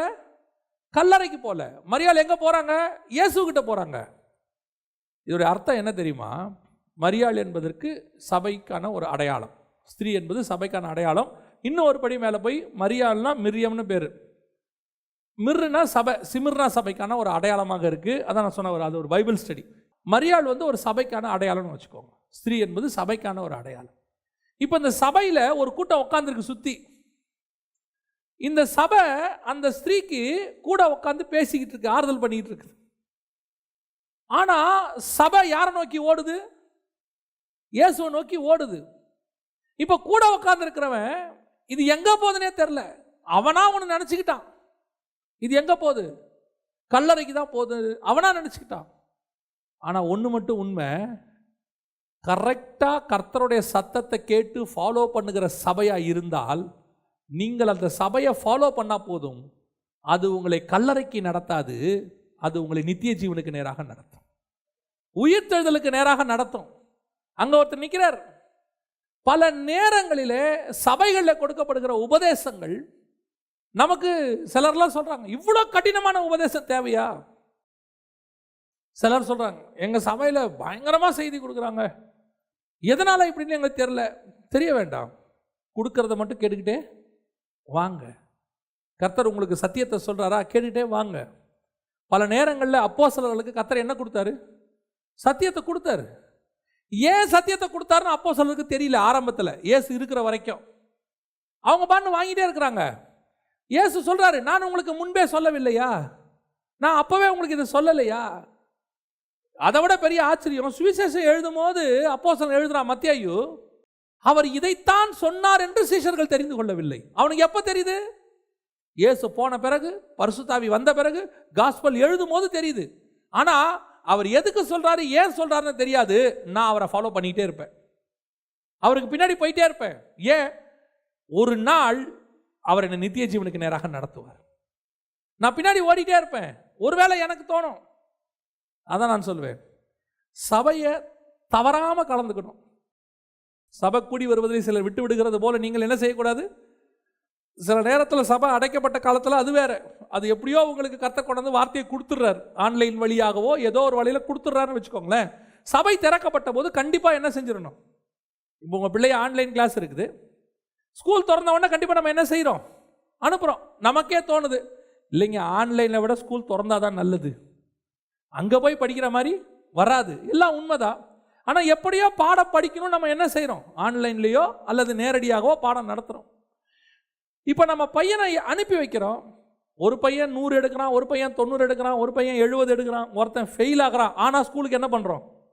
அனுப்பிட்டே இருக்கிறோம். அனுப்புங்க. அவன் ஒரு நாள் இல்லை ஒரு நாள் கண்டிப்பாக அவன் படிப்பான். படித்து எப்படியாவது அவன் என்ன செய்வான்? பாஸ் பண்ணுவான். அவன் பாஸ் பண்ணி அடுத்த கட்டத்துக்கு போவான். அதே மாதிரி தான் நீங்கள் சபைக்கு வந்துக்கிட்டே இருங்க. இங்கே கொடுக்கப்படுகிற உபதேசங்கள் சரியான உபதேசத்துக்கு நான் சொல்கிறேன், சரியாக உபதேசம் கொடுக்குற சபைகளுக்கு சொல்கிறேன். அந்த சபையை நம்ம வசனத்தை கேட்டுக்கிட்டே இருந்தோம் என்றால் ஒரு நாள் அந்த வசனம் உங்களை உயிர்த்தெழுதலுக்கு நேராக நடத்தும். அது கல்லறைக்கு நேராக நடத்தாது. நம்ம வேணா நினச்சிக்கலாம், இப்படி ரெகுலராக சர்ச்சுக்கு போயிட்டு இருக்கிறோமே என்ன பிரயோஜனம், வாரம் செய்தி கேட்குறோமே என்ன பிரயோஜனம். நான் எங்கள் சபையில் உட்காந்து எங்கள் பாஸ்டர்கிட்ட கிட்டத்தட்ட 92லேருந்து 2004 வரை ஒரு 12 வருஷம் உட்காந்து செய்தி கேட்டிருக்கிறோம். ஊழியக்காரன் ஆவேன்னு நினச்சி செய்தி கேட்கல, ஒரு பைபிள் டீச்சர் ஆவேன்னு செய்தி கேட்கல, இல்லை பின்னாட்களில் இப்படிலாம் ஊழியம் பண்ணுவோன்னு நினச்சிலாம் கேட்கல. எங்களுடைய வேலை கர்த்தருடைய வார்த்தையை போய் கேட்பது. எனக்கு ஆண்டவர் அதை சொல்லிக் கொடுத்து, அவ்வளோதான். நீ மிஸ் பண்ணாமல் கேட்கணும், வாரம் போய் கேட்கணும். எப்படி நீ ஸ்கூலுக்கு லீவ் போடாமல் போனால் நல்லதோ, அதே மாதிரி ஒரு ஆராதனை கூட மிஸ் பண்ணாமல் நான் எங்கே போவேன்? போய் உட்காந்தாங்க மரியாளோட உட்காந்துருக்கிற மாதிரி நான் போய் இயேசுவோட உட்காந்துருக்கணும். உட்காரு. ஒரு நாள் மரியாள் ஏஞ்சி போவா, சபை போகும். இது எங்கெங்க போகுது? நீ அது பின்னாடி ஃபாலோ பண்ணிட்டே இரு, அது கொண்டு போய் உன்னை இயேசு இருக்கிற இடத்துல சேர்த்துரும். அதான் பவுல் சொல்றாரு, நான் கிறிஸ்துவை பின்பற்றுகிறது போல நீங்கள் என்ன செய்யுங்க? என்னை பின்பற்றுங்க, என்ன ஃபாலோ பண்ணுங்க. ஓ, உன்னையா ஃபாலோ பண்ண? கிறிஸ்துவ தானே. நான் கிறிஸ்துவை பின்பற்றுகிறதுனால சொல்றேன், நீங்க என்ன ஃபாலோ பண்ணுங்க, நான் கண்டிப்பா உங்களை கொண்டு போய் இயேசுகிட்ட சேர்த்துருவேன்றாரு பவுல். அந்த கான்ஃபிடென்ட் அவருக்கு இருந்துச்சு. அந்த கான்ஃபிடென்ட் சபைக்கு இருக்கணும், ஒவ்வொரு சபைக்கும் இருக்கணும். அதான் நான் எப்பவும் சொல்வேன், என் சபைக்குள்ளே காலை வச்சாச்சுன்னா அவன் கண்டிப்பாக பரலோகத்துக்கு போவாங்கிற ஒரு நம்பிக்கை இங்கே நடத்துகிறவங்களுக்கும் இருக்கணும், உட்காந்து கேட்குறவங்களுக்கும் இருக்கணும். இப்போ நம்ம யோசிச்சு பாருங்களேன், ஒரு ஸ்கூலில் கொண்டு போய் பிள்ளையை சேர்க்கும் போது என்ன கான்ஃபிடென்ட்டில் சேர்க்குறோம்? கண்டிப்பாக என் பையன் என்ன செய்வான்? பாஸ் பண்ணி நல்ல நிலைமைக்கு வருவான். அவனை சேர்த்துக்கிறவங்களுக்கும் என்ன தோணுது? கண்டிப்பாக இவனை பாஸ் பண்ண வைக்க முடியும். இந்த கான்ஃபிடென்ட் அவங்களுக்கு கூட குறைவாக இருக்கும். சில நேரத்தில் கூப்பிட்டு சொல்லிவிடுவாங்க ஸ்கூலில், இந்த பையன் பாஸ் பண்ண மாட்டான், நீங்கள் வேறு ஸ்கூல் கூப்பிட்டு போயிருங்க, எங்கள் ஸ்கூல் பேர் கெட்டுருன்னு. ஆனால் நான் சொல்லுவேன், சபைக்கு அப்படி ஒன்று கிடையவே கிடையாது. ஒரு சத்தியத்தில் நிற்கிற சபைக்குள்ளே ஒரு விசுவாசி கால் வைத்து விட்டால் அந்த விசுவாசி நரகத்துக்குள்ள கால் வைக்கவே மாட்டான். அந்த சபை அந்த விசுவாசி கொண்டு போய் பரலோகத்தில் சேர்த்துரும். அந்த கான்ஃபிடென்ட் சபைக்கு வரணும், ஒரு ஊழியக்காரனுக்கும் வரணும். நான் மரியாளை ஃபாலோ பண்ணுவையா, ஆனால் மரியாள் கல்லறைக்கு போக மாட்டா, கர்த்தரிடத்திலே போவாள். மரியாள் மரணத்துக்கு நேராக போக மாட்டாள், ஜீவனுக்கு நேராக போவாள். மரியாள் புதைச்சவங்கிட்ட போக மாட்டா, உயிர்த்தெழுதல் பண்ணுகிறவர்கிட்ட போய் நிற்பாள். அந்த கான்ஃபிடென்ட் தான் உங்களுக்கு எனக்கும் வரணும். இருக்கா? கர்த்தர் ஏன் மரியாதை இழுக்கிறார் தெரியுமா? மார்த்தாளை இழுத்தா எவனும் வரமாட்டான் பின்னாடி, அவன் மட்டும் வருவா, கேட்பா, போவா. ஆனால் நீ மரியாதை இழுத்து பாரு, ஒரு கூட்டமே பின்னாடி வரும். யோவான் 11:42 வாசி. நீர் எப்பொழுதும் எனக்கு செவி கொடுக்கிறீர் என்று நான் அறிந்திருக்கிறேன். ஆனாலும் நீர் என்னை அனுப்பினதை சூழ்ந்து நிற்கும் ஜனங்கள் விசுவாசிக்கும்படியாக அவர்கள் நிமித்தம் இதை சொன்னேன் என்றார். நான் இப்போ ஏன் இந்த ஜெபத்தை பண்ணி இந்த கல்லறையெல்லாம் திறக்கிறேன்னா, எனக்காக இல்லை, எனக்கு தெரியும் நீங்கள் செய்வீங்கன்னு. எதுக்காக? இந்த சூழ்ந்து நிற்கிறவனுக்காக. அவர்கள் நிமித்தம் சொன்னேன். அப்போ இந்த சூழ்ந்து நிற்கிறவன்லாம் இங்கே வரணும்னா அதை கொண்டு வரத்துக்கு ஒரு ஆள் வேணும். நான் நிற்கிறது கிராமத்துக்கிட்டே நிற்கிறேன், நான் இன்னும் ஊருக்குள்ளேயே வரல. இயேசு சொல்றாரு, மார்த்தாளை எங்கே சந்தித்தாரோ அங்கேயே நின்று கொண்டிருந்தார். வசனம் அப்படிதான் சொல்லுது. நான் ஊருக்குள்ள வரல, நான் இங்கே தான் நிற்கிறேன். ஆனால் நான் நிற்கிற இடத்துக்கு ஒரு கூட்டம் வரும், அதை கொண்டு வரத்துக்கு ஒரு கீ பர்சன் வச்சிருக்கிறேன். அது மார்த்தாளா மரியாளா, ரெண்டு பேரும் ஒரே வீட்டுக்குள்ள தான் இருக்கிறாங்க. ரெண்டு பேருமே அவர்கிட்ட தான் வசனம் கேட்டவங்க. ரெண்டு பேருமே லாசருக்கு அக்கா தான், அதில் எந்த மாற்று கருத்தும் இல்லை. ஆனால் லாசர் உயிர்த்தெழுதுறது ரொம்ப சிம்பிள் ஆண்டவருக்கு. ஏன்னா அவர் முன்னாடியே சொல்லிட்டாரு, வாங்க நம்ம போய் லாசர் என்ன செய்ய போகிறோம், உயிர்த்தெழ பண்ண போகிறோம். அவர் நினச்சிருந்தா நேராக போய் கல்லறையை சீசரில் கூப்பிட்டு கல்லறை தூக்குப்பா, கல்லெடு, லாசர் வா போகலான்னு கூப்பிட்டு போய் நேராக வீட்டில் விட்டுருக்கலாம். ஆனால் பரலோகத்தினுடைய திட்டம், லாசர் உயிர்த்தெழும்போது ஒரு பெரிய கூட்டம் பிதாவின் பக்கம் திரும்ப வேண்டும். அந்த பிதாவின் பக்கம் திருப்புவதற்கு அங்கே இருக்கிற ஒரே ஒரு கீ பர்சன் யாருன்னா மார்த்தாள் அல்ல, மரியாள். என்னை இழுத்து கொள்ளும், ஓடி வந்துடுவோம், நாங்கள் ஒரு குரூப்பாக வந்துடுவோம். ஆண்டவரே, கர்த்தர் ஏன் சும்மா இழுக்கிறாரா யாரையாவது? சில நேரத்தில் நம்ம நினைக்கிறோம், ஏன் அவங்கள செலக்ட் பண்ணுறாரு, ஏன் இவங்கள செலக்ட் பண்ணுறாரு, இவங்களெல்லாம் ஏன் கூப்பிட்றாரு? ஏன் சிலருக்கு ஊழியக்காரன் செலக்ட் பண்ணுறதில்ல, மற்றவங்களுக்கெல்லாம் ஒரு கவலை இருக்குது. இந்த மாதிரி ஆளெல்லாம் ஊழியத்துக்கு வந்திருக்கிறாரு. நல்லா தெரிஞ்சுக்கொள்ளுங்க, அவர்கிட்ட டேலண்டே இருக்காது. அவர் சமாரியஸ்திரியாவே இருப்பார், டேலண்டே இருக்காது. அவருக்கு வேறு ஒன்றுமே தெரியாது. மார்த்தாள் மாதிரி பயங்கரமான உலக ஞானம்லாம் இருக்காது. அது எப்போ பார்த்தாலும் பாதத்தில் உட்காந்துருக்கிற ஆளாகவே இருக்கும். மரியாள் மாதிரி பல லாங்குவேஜஸ் தெரியாது, நல்லா படிச்சிருக்காது. ஆனால் கர்த்தர் அவர் தான் செலக்ட் பண்ணுவார். ஏன் தெரியுமா? அவருக்கு தேவை அற்புதம் செய்கிற ஒரு ஆள் அல்ல, அவருக்கு தேவை நல்லா ஊரை கட்டக்கூடிய, ராமசேஸுக்கு ஊரு கட்டக்கூடிய அறிவாளி அல்ல. அவருக்கு தேவை ஒரு கூட்டத்தை நடத்தக்கூடியவன் ஒருத்தன் தேவை. அவன் அறிவாளியாக இருந்தாலும் சரி, அறிவாளி இல்லாவிட்டாலும் சரி, அவனுக்கு என்ன டேலண்ட் இருக்கு இல்லைங்கிறது முக்கியம் இல்லை. நான் இழுத்தா ஒரு கூட்டத்தோட வர்ற ஆள் எனக்கு வேணும். இல்லையா? நான் சொல்றது உங்களுக்கு புரியுதா? நம்ம எப்பவுமே பாருங்க, ஒரு இன்வெஸ்ட்மெண்ட் பண்ணும்போது ஒன்று போட்டு 1 எடுக்கிறத விட 1 போட்டு 2 எடுக்கிறது, 1 போட்டு 5 எடுக்கிறது, 1 போட்டு 10 எடுக்கிறது, அப்படி எடுக்கிறது தான் ப்ராஃபிட் பேசிஸ். நான் சொல்றது உங்களுக்கு புரியுதா? நம்ம அதிகமாக ப்ராஃபிட் எதிர்பார்க்கணும், என்ன பண்ணுவாங்க? கொஞ்சம் இன்வெஸ்ட்மெண்ட்டு, மோர் ப்ராஃபிட், அதை எதிர்பார்ப்பாங்க. பல நேரங்களில் இதை நம்ம ஆண்டவர் பைபிளில் பேசுகிறார், நெகட்டிவ் பேரபலில் பேசுவார் பல இடங்களில். இப்போ நம்ம ஆண்டவர் எப்படிப்பட்டவர் தெரியுமா? ஒரு மரியாதை கூப்பிடு, ஏன் ஒரு கூட்டமே பின்னாடி வரும். அந்த கூட்டம் வரும், அந்த கூட்டம் உயிர்த்தெழுதலுக்கு நேராக வரும். அந்த கூட்டம் கல்லறைக்கு நேராக வராது, உயிர்த்தெழுதலுக்கு நேராக வரும். இவன் அப்படியே மாறிடுவான் முழுக்க முழுக்க. இந்த சமாரியஸ்திரியை வச்சு கூப்பிட்டாருல்ல, இவங்களாம் யார் சொல்லி வந்தாங்கன்னு வாசித்தோம்? சமாரியஸ்திரி சொல்லி தானே வந்தாங்க. ஆனால் அங்கே என்ன நடக்குது பாருங்க, சொல்லிட்டு முடிக்கிறேன். யோவான் எழுதின சுவிசேஷம் 42வது வசனம் வாசிங்க. அந்த வந்தவங்க சொல்றாங்க அந்த ஸ்திரீயை நோக்கி, உன் சொல்லின் நிமித்தம் அல்ல, அவருடைய உபதேசத்தை நாங்களே கேட்டு அவர் மெய்யான கிறிஸ்துவாகிய உலக இரட்சகர் என்று அறிந்து விசுவாசிக்கிறோம் என்றார்கள். நல்லா கவனிச்சுக்கொள்ளுங்க, சமாரிய ஸ்திரீ கூட்டு வர்றதுக்கு மட்டும்தான். ஆனா அவனை நிலைநிற்க பண்ணுகிறது கர்த்தருடைய வார்த்தை. உங்களை உடனே நம்ம என்ன நினைச்சுக்க கூடாது, இவங்கெல்லாம் என்னால தான் ரட்சிக்கப்பட்டாங்க, இதுல நம்ம விசுவாசி, ஏன் மூலியமா ஆண்டவர்கிட்ட வந்தாங்க. நீ வர்றதுக்கு தான் வழி, ஆனா இங்க நிக்கிறதுக்கு காரணம் நீ கூட்டு வந்தது இல்ல, கர்த்தருடைய வசனம் அவர்கள் நிக்க வச்சிருக்குதான். அவர் பேசுகிறதை நாங்களே கேட்டோம். இன்னைக்கு நிறைய பேருக்கு இங்க ஒரு பிரச்சனை இருக்கு, அதுதான் சொல்லி முடிக்கிறேன். இப்போ என்ன ஒருத்தர் ஆண்டவருக்குள்ள கொண்டு வந்தாரு, அவரை ஒருத்தர் ஆண்டவருக்குள்ள கொண்டு வந்தாரு, நான் ஒருத்தர் ஆண்டவருக்குள்ள கொண்டு வரேன். இப்போ இது என்ன ஆகுது? இதில் எங்களுக்கு ஒரு பெருமையும் இல்லை. ஏன்? நாங்கள் சொன்னதில் 100 பேரில் 4 பேர் வந்தானா பெரிய விஷயம். 4 பேர் வந்ததில் 2 பேர் கர்த்தருக்குள்ள நின்னானா பெரிய விஷயம். அப்போ எங்களால் அல்ல, நாங்கள் ஒரு இந்த போர்டு மாதிரி, டைரக்ஷன் போர்டு மாதிரி, நீங்கள் வர்றதுக்கு கச்சேரி ரோடு, மயிலாப்பூர், திருச்சி இப்படின்னு போர்டு வர்றதுக்கு காரணம் போர்டு தான். வரும்போதெல்லாம் கேட்பாங்க, சர்ச்சுக்கு புதுசாக வரும்போது சொல்லிடுவோம், நீங்கள் இந்த கச்சேரி ரோடுக்கு வாங்க, வந்து இந்த ரைட்டில் பாருங்கள். வர்றவங்க எதை கேட்டுட்டு வருவாங்க? கச்சேரி ரோடு எங்கே, கச்சேரி, இப்படி தான் கேட்டு வருவாங்க. கச்சேரி ரோடு நினச்சிக்கூடாது, இவ்வளோ பேர் பரலோகத்துக்கு போகிறதுக்கு நான் தான் காரணம். எனக்கு மட்டும் கச்சேரி ரோடுன்னு போர்டு இங்கே இல்லாவிட்டால் இவனா வருவானா? நான் சர்ச்சுக்கு வர்றதுக்கு அந்த போர்டு காரணம், ஆனால் நான் பரலோகம் போகிறதுக்கு இங்கே கொடுக்கப்பட்ட வசனம் காரணம், கர்த்தருடைய வசனம் காரணம். அப்போ எனக்கு அந்த பெருமை என்ன செய்யக்கூடாது? என் வீட்டில் கூட்டம் நடத்துகிறோம், நிறைய பேர் ரட்சிக்கப்பட்டாங்க, நிறைய பேர் ஞானசனம் எடுத்தாங்க, கர்த்தருக்கு சோத்திரம், கர்த்தர் என்னை பயன்படுத்தினார்னு சொல்லிட்டு போயிட்டே இருக்கணும். நல்லா தெரிஞ்சுக்கொள்ளுங்க, கர்த்தர் என்னை பயன்படுத்தினார்னா அதை கிருபைன்னு சொல்லிட்டு போயிட்டே இருக்கணும்.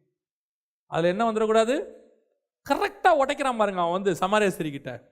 சமாரேஸ்வரிக்கிட்ட ஒரு எண்ணம் இருந்திருக்கும் இல்லை, அந்த அம்மாவுக்கு வரும், இவ்வளோ பேரும் இயேசுக்கிட்ட வந்தாங்க, நான் தான் கூப்பிட்டு வந்தேன். அவன் சொன்னான், இது பாரு, உன் வார்த்தைப்படிலாம் இல்லை, நீ சொன்னதான் வந்தோம், ஆனால் அவர் உண்மையிலேயே கிறிஸ்துன்னு அவர் பேசினதில் கண்டுபிடிச்சான். கர்த்தர் சொல்வார், நீ சொல்லி அல்ல, நாங்களே வாயின் வார்த்தைகளை கேட்டோம். அல்லேலூயா. அப்போ எல்லார் வீட்லையும் எல்லாருக்கும் ஒரு எண்ணம் இருக்கணும், ஆண்டவரே என்னை இழுத்துக்கொள்ளும், நான் ஒரு பெரிய கூட்டத்தை நான் கொண்டு வருவேன். எனக்கு பின்னால் சுவிசேஷம் அறிவிக்கிற ஒரு கூட்டம் வரும், எனக்கு பின்னால் ஊழியம் செய்கிற ஒரு கூட்டம் வரும், எனக்கு பின்னால் நித்திய ஜீவனுக்கு என்று ஒரு கூட்டம் வரும். என்னை இழுத்துக்கொள்ளுங்கப்பா, நான் கூட்டிகிட்டு வரேன். ஆனால் காரணம் நான் அல்ல, கூட்டிகிட்டு வர்றது வேண்டியது மட்டும்தான் என் வேலை, அதை நிலைநிற்க பண்ணுறது உங்கள் வேலை. இந்த எண்ணத்தோட ஆண்டவரை பார்த்து நம்ம சொல்லணும், என்னை இழுத்துக்கொள்ளும் நான் ஓடி, திருப்பி சொல்லுங்க, ஓடி வருவோம். இன்னிலேருந்து ஒரு தீர்மானம் எடுக்கணும், நாங்கள் எப்படியும் ஒரு கூட்டத்தை தேவனுக்கு என்று கொண்டு வருவோம், தனியாக நான் போகவே மாட்டேன் அப்படிங்கிற தீர்மானத்தை நீங்கள் எடுத்தீங்கன்னா கர்த்தர் உங்களுக்கு வழிவாசல் திறந்து கொடுப்பார். அல்லேலூயா. நன்றி ஆவியானவரே. எல்லாம் கண்களை மூடி, ஒருவேளை தேவன் உங்களோடு கூட பேசி இருப்பார்னா, உங்கள் ஒவ்வொருத்தருடைய வீடும் கொர்னேலியஸ் வீடாக மாறணும். நீங்கள் ஒவ்வொருத்தரும் ஒரு கூட்டத்தை கொண்டு வரக்கூடியவர்களாய் மாறணும். நம்ம சபை நித்திய ஜீவனுக்கு கொண்டு போகிற இடம் உள்ள சபையாக மாறணும். நீங்கள் ஒரு சமாரிய ஸ்திரீ போல, ஒரு கொர்னேலியஸ் போல ஒரு கூட்டத்தை கொண்டு வந்து மரியாள்கிட்ட கொடுத்துட்டா போதும், மரியாள் நேராக கொண்டு போய் இயேசுகிட்ட கொடுத்துருவா. இங்கே எங்கே கொண்டு போகிறாங்கன்ற சந்தேகமே உங்களுக்கு வேண்டாம். நித்திய ஜீவனை சுதந்திரிக்கிற கூட்டமாய் நாம் மாறப்போகிறோம். நாங்கள்லாம் எங்கள் சபைக்கு வரும்போது அப்படி தான் சொல்லுவோம், எங்கள் சபைக்கு வாங்க, ஒரு தடவை வாங்கன்னு கூப்பிடுவோம். காரணம் என்ன தெரியுமா? எங்கள் சபைக்கு வந்தா அவன் ரட்சிக்கப்பட்டு ஆண்டவருக்குள்ளே நிலை நின்று அவன் பரலோகத்துக்கு போவாங்கிற நம்பிக்கை எங்களுக்கு இருந்துச்சு. அநேகரை நாங்கள் அப்படி தான் கூப்பிடுவோம், எங்கள் சபைக்கு வாங்க, எங்கள் சபைக்கு வாங்க. ஏன்? எங்கள் சபை பரலோகத்துக்கு கண்டிப்பாக கூட்டிகிட்டு போகும், அங்கே கொடுக்கப்படுகிற உபதேசம் கூட்டிகிட்டு போகும், அங்கே நடத்தப்படுகிற ஆராதனை மாற்றும், அந்த ஆராதனையில் பரிசுத்தாவின் அபிஷேகம் இறங்கும், அங்கே ஞானஸ்தானத்துக்கு ஒப்பு கொடுக்க வைப்பாங்க. எல்லாம் எங்களுக்கு ஒரு நம்பிக்கை இருந்துச்சு. அதுதான் மரியாள் மேலே உள்ள நம்பிக்கை. நீ பின்னாடியே போ, அது ஒரு நாள் உன்னை கொண்டு போய் இயேசுகிட்ட சேர்த்துரும். அந்த நம்பிக்கை சபை மேலே வரணும். எங்கள் சபைக்கு வந்தால் நாங்கள் கண்டிப்பாக பரலோகத்துக்கு போயிடுவோம் அப்படிங்கிற ஒரு நம்பிக்கை நமக்கு வரணும். நீ ஒப்பு கொடுப்போமா? ஒவ்வொருத்தரும் சமாரிய ஸ்திரியை போல அநேகரை கூட்டிட்டு வர்றவங்களா மாறணும். ஒவ்வொருத்தருடைய வீடும் கொர்னேலியஸ் வீடு மாதிரி மாறணும். நம்முடைய சபை மரியாள் வீட்டு சபை போல மாறணும். இந்த 3 காரியங்களுக்கு தான் கர்த்தர் உங்களை அழைக்கிறார். நீங்கள் தைரியமாக சொல்லுங்கள், என்னை இழுத்துக்கொள்ளுங்க ஆண்டவரே, நான் ஒரு கூட்டத்தை கொண்டு வருவேன். ஒவ்வொரு ஏரியாலையும் 10 விசுவாசி வீட்லையும் ஒரு நாள் கூட்டம். எல்லா வீட்டுக்கும் ஒரே கூட்டம் வரக்கூடாது. வித்தியாசமான 10 பேரை கூட்டிட்டு 20 பேர் வரணும். பெரிய எழுப்புதல் உண்டா? ஒப்பு கொடுப்போமா? ஒரு வேளை கர்த்தர் பேசியிருப்பாருன்னா ஒப்பு கொடுத்து உங்கள் வீட்டை திறந்து கொடுங்க. பெரிய காரியங்களை இந்த 2022 கர்த்தர் செய்ய போகிறார். நம்ம ஜெபம் பண்ணுவோமா? எல்லாரும் ஒருமனப்பட்டு. கர்த்தர் உங்களோட கூட இடைப்பட்டிருப்பாருன்னா உங்கள் கரங்களை ஆண்டவருக்கு நேராக உயர்த்தி, ஆண்டவரே என்னை ஒப்படைக்கிறேன்ப்பா, என் வீட்டை திறந்து கொடுக்குறேன்ப்பா, என்ன ஒப்படைக்கிற ஆண்டவரே, நான் ஒரு கூட்டத்தை உங்களுக்கு கொண்டு வரத்துக்கு என்ன இழுத்து கொள்ளுங்கப்பா, ஒப்படைப்போமா? எங்கள் சர்வ வல்லமை உள்ள தகப்பனை இந்த அருமையான நேரத்திற்காக உமக்கு ஸ்தோத்திரம். நீங்களெல்லாம் நீங்கள் இழுத்ததுனால தான்ப்பா நாங்கள் வந்தோம். இன்னும் அநேகரை இழுத்து கொள்ளுங்க ஆண்டவரே. ஒரு பெரிய கூட்டம் ஓடி வரட்டும் அப்பா. ஆண்டவரே, ஒரு மோசேக்கு பின்னாடி 6 லட்சம் புருஷர்கள் வந்தாங்களே ஆண்டவரே. ஒரு சமாரிய ஸ்திரீக்கு பின்னாடி ஒரு பெரிய கிராமமே வந்துருச்சு ஆண்டவரே. ஒரு பிசாசு பிடிச்ச மனுஷன் விடுதலை ஆகும்போது ஒரு பெரிய பட்டணமே வந்துருச்சு அப்பா. ஒரு கொர்நேலியஸை கூப்பிடும் போது உறவின் முறைகளும் நண்பர்களும் வந்து நின்றுட்டாங்களேப்பா. ஒரு மரியாளையை அழைக்கும் போது ஒரு வீடே உன் பின்னாடி ஓடி வந்துருச்சு ஆண்டவரே. அதே போல எங்கள் ஒவ்வொரு விசுவாசியும் யாரையாவது இழுத்து உம்மண்டையில் திருப்புகிறவர்களாய் மாறட்டும் ஆண்டவரே. திரளான ஜனங்களை கொண்டு வரவர்களாய் மாறட்டும். எங்கள் சபை மரியாள் வீட்டு சபை போல மாறட்டும். நித்திய ஜீவனுக்கு நேராக ஓடுகிற சபையாய் மாறட்டும். யார் வேணா எங்கள் சபையை பார்த்து என்ன வேணா சொல்லட்டும், இது கல்லறைக்கு போகிற சபை, இது உறவாத சபை, இது அழுகிற சபை, என்ன வேணா சொல்லட்டும். எங்களுக்கு தெரியும், நாங்கள் நித்திய ஜீவனை நோக்கி ஓடிக்கொண்டு இருக்கிறோம். இயேசு இருக்கிற இடத்தை நோக்கி ஓடுறோம். நீங்க ஒப்பு கொடுத்து ஜெபம் பண்ணும், கரத்தில் ஒப்பு கொடுக்கிறோம்.